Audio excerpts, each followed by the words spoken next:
Vamos embora para mais um dia de aula? Vamos embora para mais uma viagem na história, conhecer um pouco mais dessa história enlouquecida, mirabolante do nosso Brasil colonial? Vamos nessa? Pois é, vamos estar dando continuidade à Rota 6, as revoltas na colônia, certo, gente? Vocês vão abrir a plataforma lá na Rota 6, SD2, página 159, onde fala das revoltas na colônia e os seus desafios. Tia Sam vai dividir essas revoltas em várias aulas, certo? E hoje nós vamos dar uma atenção especial à Conjuração Mineira. Tá bom, pessoal? O que vocês têm que ter em mente é que as dificuldades do dia a dia, certo? E a exploração das riquezas, né? Na colônia brasileira levaram alguns grupos a se manifestar contra o governo português. E aí é que essas revoltas começam a acontecer, certo?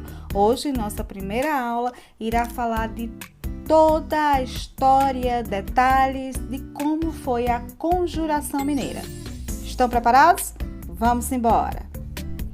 Gente, a Inconfidência Mineira, também conhecida como Conjugação Mineira, vocês podem chamar de qualquer uma das duas formas, certo? Foi uma conspiração de natureza separatista que ocorreu na então capital de Minas Gerais, certo? Aqui mesmo no Brasil. Entre outros motivos, ela era contra a execução da derrama e o domínio português aqui no nosso território. Ela foi reprimida pela coroa portuguesa no ano de 1789, mas teve alguns detalhes bastante interessantes sobre essa história, que é o que eu quero que vocês retenham a atenção. Nada começou em vão. Tudo começou a acontecer a partir dessa senhora aí, ó, Dona Maria I. Você sabe quem foi essa moça? Não, vou contar para vocês um pouquinho da história dela. Dona Maria I, gente, nasceu em Lisboa em 17 de dezembro de 1734 e teve dois apelidos bastante interessantes. O primeiro era a Piedosa e o segundo, a Louca. Foi rainha de Portugal e Algarves em 1777 até 1815 e também rainha do Reino Unido de Portugal, Brasil e Algarves a partir do final de 1815 até a sua morte, certo? De 1792 até a sua morte, seu filho mais velho, João, foi quem atuou como regente do reino em seu nome devido à sua doença mental. Pois é, por isso que ela ficou conhecida como a Louca, certo? Mas tem mais detalhes sobre a história dela que nós vamos aprender agora. Em 1777, gente, morreu Dom José I e a nova rainha era sua esposa, Dona Maria I, que depois seria famosa pela sua loucura. Ela decretou a proibição do fábrico de manufaturas que Pombal, que é outra figura histórica, que depois nós conversamos sobre ele, havia liberado para aquele momento, certo? E determinou a cobrança rigorosa das dívidas, ameaçando com a derrama. E vocês sabem o que foi a derrama? Não, vou dizer a vocês também o que foi isso. A derrama, gente, lá no Brasil colônia, era um dispositivo fiscal aplicado no estado de Minas Gerais a partir de 1751. E ele tinha como principal interesse assegurar a retenção de 100 arrobas anuais, que significa dizer assim, 100, como se fosse 100 mil reais hoje em dia, certo? Na arrecadação de 1/5, que era outra taxa financeira que recaía sobre 20% de todo o ouro em pó, ou folhetas ou pepitas que eram direcionadas diretamente à coroa portuguesa, certo? Vamos chamar de imposto, era um imposto que era cobrado, certo? Sobre todo o ouro que era retirado do território brasileiro. E é aí, gente, contra essa, vamos dizer, essa cobrança que surge o movimento que vai ser intitulado Conjuração Mineira, ok, pessoal? Tá dando para entender? Simbora! Que é o foco do nosso estudo hoje. Mas dá uma olhadinha aí nesse gráfico. Ele mostra que no reinado de Dona Maria I, o ouro havia se esgotado e causava toda essa tribulação, toda essa turbulência, toda essa confusão que terminou dando início à Conjuração Mineira. Só que os rebeldes, gente, tiveram uma influência muito grande do iluminismo, certo? E essas ideias iluministas chegaram aqui no Brasil através dos filhos das pessoas de elite que estudavam em Portugal. E vocês sabem o que foi o iluminismo? Não? Pois preste atenção. O iluminismo do século XVIII inspirou o pensamento liberal, que alimentou os processos de independência nas Américas. Aqui no Brasil, por exemplo, aquelas ideias orientavam todas as conspirações e movimentos voltados para, vamos dizer assim, a ruptura do domínio português sobre o nosso Brasil, certo? Assim, foi a Inconfidência Mineira de 1789, a Conjuração Fluminense em 1794, a Revolta dos Alfaiates em 1798 na Bahia e a Revolução Pernambucana em 1817, que se constituíram nos principais movimentos políticos influenciados pelos ideais iluministas e que culminaram lá no finalzinho na independência da proclamação, né, da República em 1822. Mas você acha que essa história parou por aí? Não. Teve também a independência dos Estados Unidos, que havia se concretizado em 1783 após o conflito que a Inglaterra foi derrotada.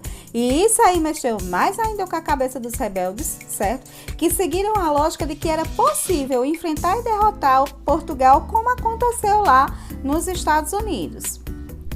Essa galera revoltada aí, pessoal, recebeu um apelido, certo? Eles passaram a ser chamados de os conjurados. E o que foi os conjurados, gente? Os conjurados eram quase todos os escravocratas que constituíram a elite, ou seja, a parte rica, a parte estudada, a parte que tinha conhecimento, letrada da capitania, certo? Em sua maioria, eles tinham estudado na Europa, especialmente na Universidade de Coimbra, e eram homens bem informados, com muitos conhecimentos. Alguns possuíam até bibliotecas próprias, gente, como o cônego Luiz Vieira da Silva, certo? Com um acervo de mais de 600 livros, que era bastante significativo para a época. Então, essa galera aí ficou conhecida como os conjurados, certo? E deixando claro para vocês quem eram os conjurados, Tia Sam montou aí esse slide para vocês entenderem. Essa pirâmide diz o seguinte, certo? Que quem estava no topo dela, liderando todo esse conflito, toda essa manifestação, era a elite mineradora, ou seja, esses conjurados que eu falei para vocês, certo? Ali, entre o topo e o finalzinho, num pedacinho pequenininho, estava a camada média da sociedade, e embaixo, todo esse tamanho aí da pirâmide era formado pela população escrava, certo? Os conjurados faziam parte da elite ameaçada pela derrama lá, que Dona Maria I implantou, certo? E a cobrança das dívidas. Agora, preste atenção, pessoal. A Conjuração Mineira é considerada uma revolta das elites, ou seja, do povo mais rico. Não havia a participação do povo. Certo, pessoal? Que fique bem claro isso na cabecinha de vocês, por isso que Tia Sam botou essa atenção aí, ó, de vermelho, para ficar muito claro para vocês, ok? E o que era que esses rebeldes queriam, gente? Eles queriam a independência e o fim da colonização aqui no Brasil, queriam a proclamação do regime republicano, queriam a liberdade do comércio sem que fossem cobrados impostos tão absurdos, queriam a liberdade de produzir as manufaturas que a Dona Maria I tinha cortado lá no seu decreto e queriam também o perdão das dívidas com Portugal. E o que é que eles não queriam? O fim da escravidão, né? Porque eles não são besta nem nada. E aí, Tia Sam botou essa gravura aí para vocês, né? Para ficar bem claro como era esse movimento, certo? Essa gravura a Tia Sam encontrou no livro Da Colônia ao Império, de Miguel Paiva, certo? E nela fica bem claro, bem evidenciado, né, o caráter elitista dessa revolta, certo, pessoal? Analisa direitinho essa gravura aí que você vai entender melhor. E aí, a ideia era o seguinte: a pretensão dessa revolta era começar no dia da derrama, lá que Dona Maria I tinha implantado, certo? Então, de Ouro Preto, a rebelião se propagaria para a região das Minas Gerais, mas nem tudo ocorreu como havia sido planejado, né? O que foi que deu errado? Um rapazinho chamado Silvério dos Reis provocou a suspensão da derrama quando ele fez uma denúncia, certo? E os rebeldes se esconderam, mas não adiantou. Em poucos meses todos foram presos. A última prisão foi a de Tiradentes. Ah, meu Jesus, tia Sam, e quem é que foi Tiradentes na história do Brasil, mulherzinha? Minha gente, Tiradentes foi um apelido atribuído a Joaquim José da Silva Xavier, certo? Ele ficou famoso por ser um dos líderes da Inconfidência Mineira, certo? Um dos revolucionários. E por ter sido o único entre esses inconfidentes a receber a pena capital. Vocês sabem o que era a pena capital naquela época? A pena de morte, a forca. Mas antes de Tiradentes ser enforcado, né, quando essa galera toda foi presa e ele por último foi preso, houve então um movimento chamado a devassa, ou seja, o julgamento dos conjurados. Quase todos se declararam inocentes, certo, pessoal? Antes de tudo acontecer, antes da morte do Tiradentes, houve esse movimento aí chamado a devassa. E foi nesse momento aí que essa galera que era toda poderosa, né? Os rebeldes, os injustiçados, bateram pino e se declararam inocentes. Esse livro aí, que a tia Sam colocou a capa para vocês, ele analisa todo esse processo do julgamento desses rebeldes, como foi que se deu tudo isso, certo? E tia Sam colocou também mais 2 charges aí para vocês analisarem e entenderem um pouco mais como foi esse momento da nossa história. Mas não termina por aí não, gente, tem mais, vamos mais para frente. O próximo slide vai mostrar para vocês porque só o Tiradentes foi condenado. Tiradentes, gente, morreu esquartejado em 21 de abril de 1792. Ele foi condenado à morte por esquartejamento depois de assumir sozinho, olha só, ele assumiu sozinho toda a responsabilidade sobre a Inconfidência e inocentou todos os companheiros, certo? Tudo aquilo que o grupo levantou contra o domínio português, a exploração, o embargo contra Portugal e ao Brasil, colônia, tudo isso Tiradentes assumiu para ele como responsável por tudo. E o resultado foi esse, né? Terminou sendo acusado e condenado à morte. Essa foto aí, gente, ela é muito conhecida, certo? Nos nossos livros de história, nos nossos contos sobre a Inconfidência Mineira, e ela é bastante forte, não é isso, pessoal? E por ser tão forte, essa imagem ela registra muito bem tudo o que foi esse movimento, tudo o que foi que aconteceu nessa revolução, né, que culminou com a morte de Tiradentes, certo? E foi na proclamação da República que mitificaram, ou seja, tornaram um mito a figura do Tiradentes, que era o herói perfeito para um novo regime. E com essa história cheia de movimento, tia Sam resolveu colocar para vocês uma animação para deixar a coisa mais suavizada, certo? E vocês compreenderem um pouco mais do que foi todo esse movimento, tá certo? Prestem atenção ao filme, que ele é bem legalzinho e bem engraçado. Eu tenho certeza que vocês vão gostar, beleza? Cheiro! Ops! Para tudo, gente, que antes de começar o vídeo eu vou dizer um recadinho aqui para vocês que eu ia esquecendo. É sexta-feira! Mas não é porque é sexta-feira que vocês vão fugir das atividades não, hein? Eu vou passar o vídeo para vocês, mas lembrem-se de depois que terminar a aula e o vídeo, vocês irem lá na plataforma fazer as atividades que tia Sam pediu e também as atividades do módulo, belezinha, pessoal? Agora sim eu vou deixar vocês com o filme. Cheiro, tchau, tchau.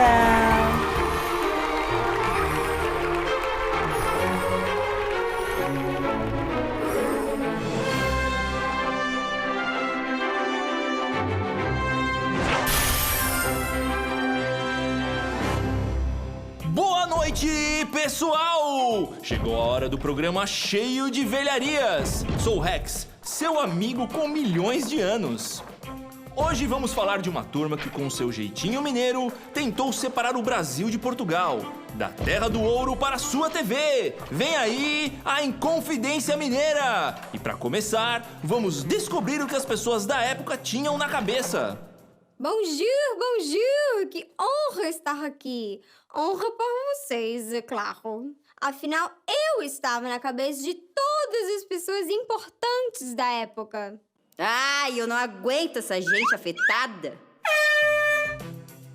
Calma, Esmeralda. Não querendo ser metidinho, mas sendo muito metidinho, a Dona Peruca é do século XVIII, que, por sinal, começou muito bem para Minas Gerais. Não é mesmo, Ned? É isso mesmo, Rex. Com a descoberta de ouro e a fundação de várias vilas, Minas Gerais estava indo muito bem. Uma dessas vilas era Vila Rica, hoje Ouro Preto. Foi lá que começou a Inconfidência Mineira, a primeira tentativa de libertar o Brasil de Portugal. No fim do século XVIII, a economia portuguesa ia mal. Portugal comprava cada vez mais produtos da Inglaterra e pagava com as riquezas de suas colônias, principalmente com ouro de Minas Gerais. Quanto mais comprava dos ingleses, mais aumentava os impostos no Brasil. Pois é, e a conta de Portugal ia para os mineiros.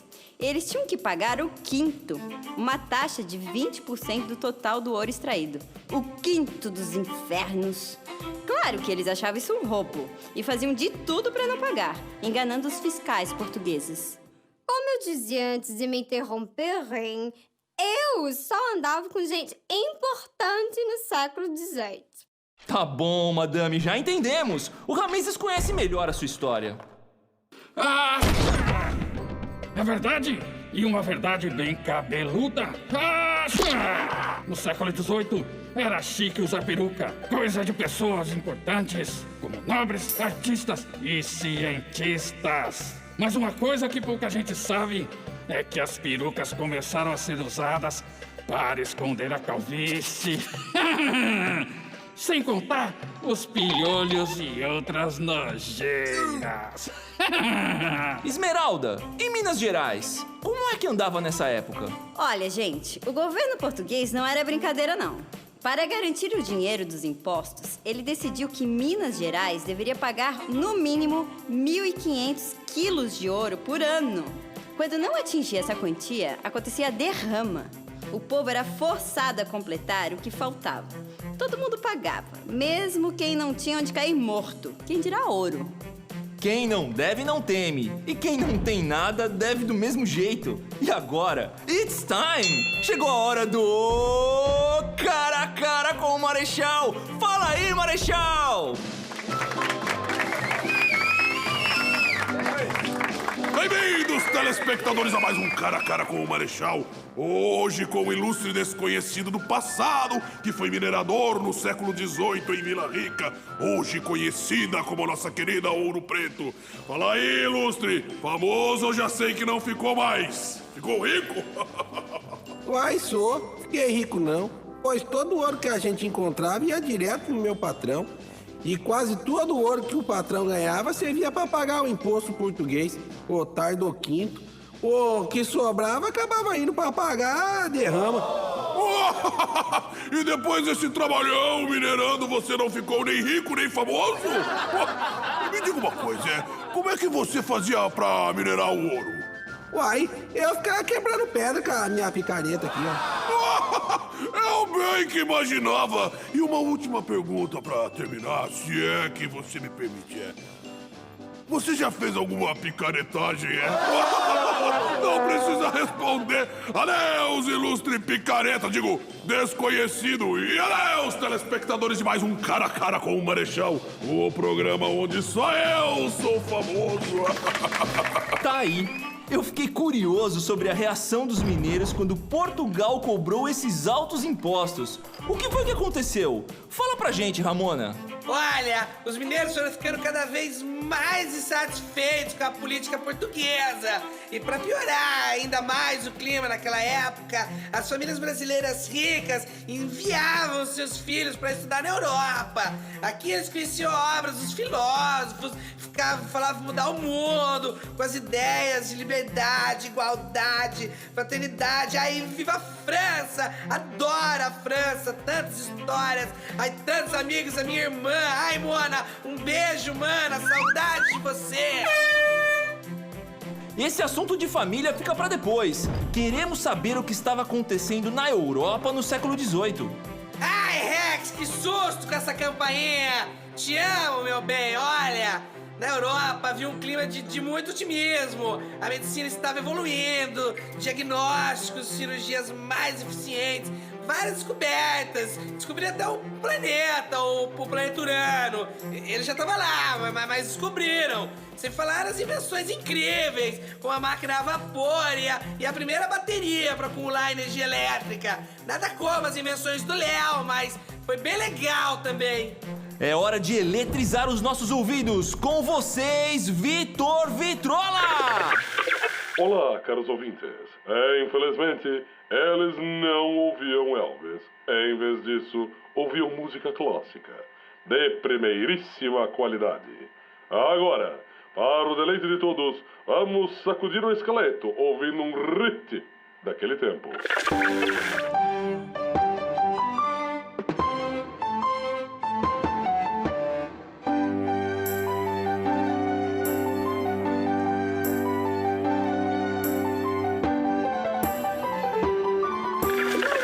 Música que presta. Só porque ela dura 20 minutinhos, o Vitor cortou ela no comecinho. Não querendo ser metidinho, mas sendo muito metidinho, devo dizer que naquela época os mais metidinhos eram os franceses. Não é mesmo, Ned? É verdade. Para os franceses, a verdadeira civilização estava começando naquela época, no século XVIII, que eles chamaram de Século das Luzes. Assim, os estudantes brasileiros voltavam da Europa cheios de ideias. E aqui encontravam muita gente insatisfeita, querendo mudanças. E não era só no Brasil, não. Nas colônias inglesas da América do Norte, os colonos cansaram de tantos impostos e se revoltaram. Os franceses, rivais dos ingleses, ajudaram os americanos com navios e soldados. Em 1776 foi proclamada a independência dos Estados Unidos. Aqui no Brasil, a coisa toda foi assim. Inspirados na independência americana e nas ideias europeias, alguns mineiros se reuniram em Vila Rica. Seu plano era transformar o Brasil em uma república, como a dos Estados Unidos. Olha, eu sou a favor da liberdade, mas a capitania de Minas Gerais sozinha não tinha chances. Era impossível reunir tropas em um país tão grande, com uma população tão espalhada. Mesmo assim, eles decidiram se revoltar em 1789. Mas alguém deu com a língua nos dentes. Ai, como eu odeio gente fofoqueira. Eu vou dizer, guarda esse nome, Joaquim Silvério dos Reis. Você acredita que ele entregou os amigos a troco de uma pensão? Ah, seu vendido. Uai, só, mas faltou falar de mim, que não era rico nem influente, sou apenas um dentista. Meu nome, Joaquim José da Silva Xavier, mas pode me chamar de Tiradentes. Eu sabia que isso ia acabar mal. Após 3 anos na prisão, sem poder atender no meu consultório, meus pacientes acabaram perdendo todos seus dentes, coitados. E eu perdendo a vida enforcado. Me lembro como se fosse hoje. Foi em 21 de abril de 1792. E tudo porque eu sonhava com um Brasil independente. Mas em 1798 houve outra revolta, agora em Salvador. Foi a Conjuração Baiana, que também acabou mal. Mesmo assim, o desejo de mudança continuou. Portugal precisava cada vez mais do Brasil, mas o Brasil estava cansado de Portugal. Ned, nosso tempo está acabando. Atenção, velharias! A ampulheta está quase no fim. Voltem todos aos seus lugares. Nos vemos no próximo Passado da Hora! Bom dia, Kiko. Será que estou na minha perruquinha? Será que estou com piolhos?